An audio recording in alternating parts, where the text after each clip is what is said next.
Spain का एक छोटा सा खूबसूरत तटीय शहर, लेकिन इसकी खूबसूरती के पीछे एक ऐसा राज दफन है जो आपकी रूह कंपा देगा। आज हम जानेंगे सालोब्राना की मुर्दा दुल्हन की उस खौफनाक दास्तां के बारे में जो आज भी वहां के लोगों को रात में सोने नहीं देती। जरा सोचिए, आप अपने प्यार के लिए कितना इंतजार कर सकते हैं? एक दिन, एक साल या शायद पूरी जिंदगी। लेकिन क्या हो अगर ये इंतजार मौत के बाद भी खत्म ना हो? कुछ लोगों के लिए इंतजार कभी खत्म नहीं होता, और यही इंतजार, यही पागलपन इस कहानी को एक ऐसे खौफनाक मोड़ पर ले जाता है जहां से वापसी का कोई रास्ता नहीं है। चलिए आपको ले चलते हैं स्पेन के उस शहर सालोब्रेना में, एक ऐसा शहर जिसके दो चेहरे हैं। दिन में ये जन्नत है, पर सूरज ढलते ही ये एक जीता जागता बुरा सपना बन जाता है। दिन के उजाले में ये शहर किसी पेंटिंग जैसा लगता है, लेकिन जैसे ही रात होती है, हवा में एक अजीब सी अप्राकृतिक ठंडक घुल जाती है। गलियां इतनी वीरान हो जाती हैं कि आपको अपने ही कदमों की आहट से डर लगने लगे। और इसी शहर में आता है मातेओ गुरेरो, 19 साल का एक नौजवान आर्किटेक्चर स्टूडेंट जो इस शहर की पुरानी इमारतों की रिसर्च करने आया था। उसे क्या पता था कि वो इमारतों से ज्यादा पुराने और भयानक राज से टकराने वाला है। मातेओ को तो बस पुरानी इमारतों में दिलचस्पी थी।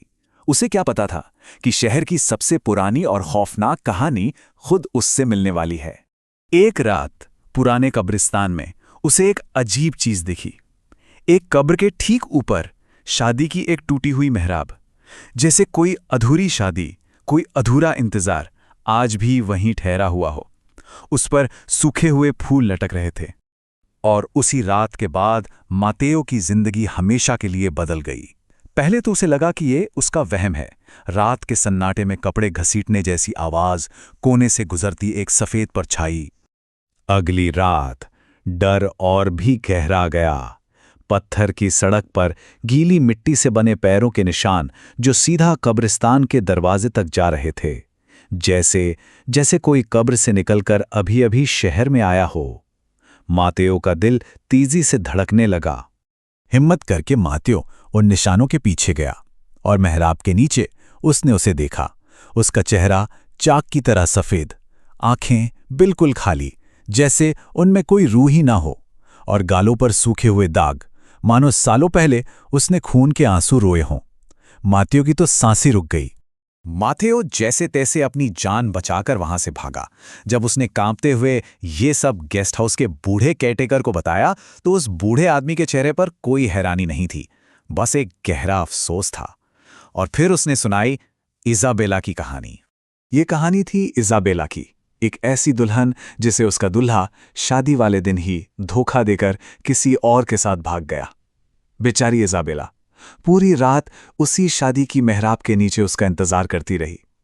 इंतजार करते करते सुबह हो गई, पर वो नहीं आया, और सदमे से उसका दिल हमेशा के लिए रुक गया।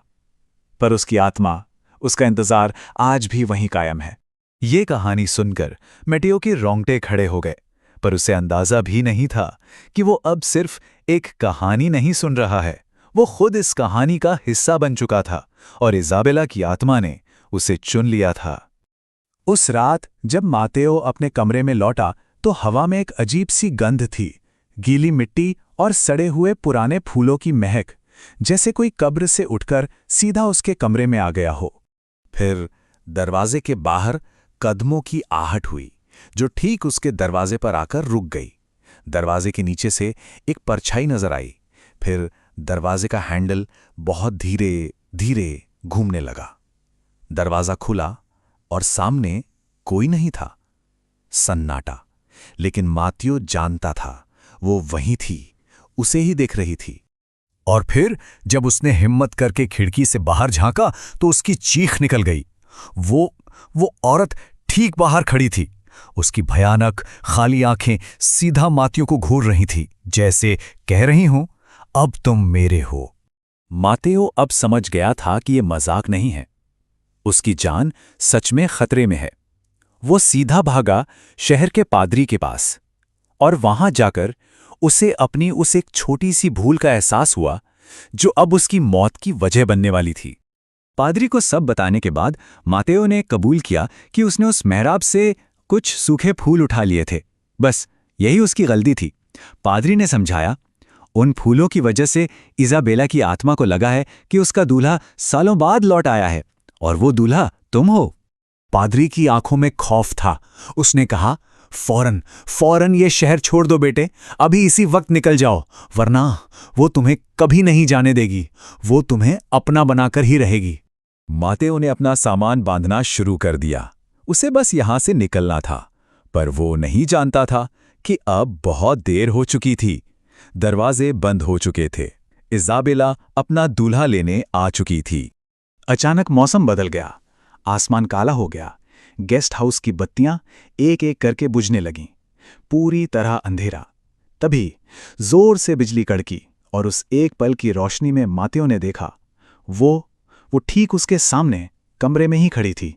इसके बाद पूरे घर में सिर्फ एक चीख गूंजी।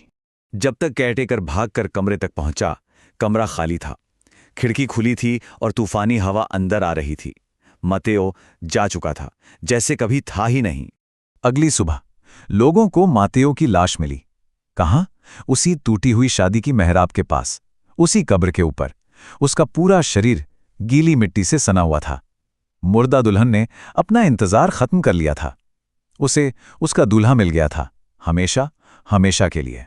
कहते हैं सालोब्रेना में आज भी रात को कोई बाहर नहीं निकलता, क्योंकि इजाबेला शायद फिर से अकेली हो गई है और अब वो एक नए दूल्हे का इंतजार कर रही है। क्या पता अगला कौन होगा।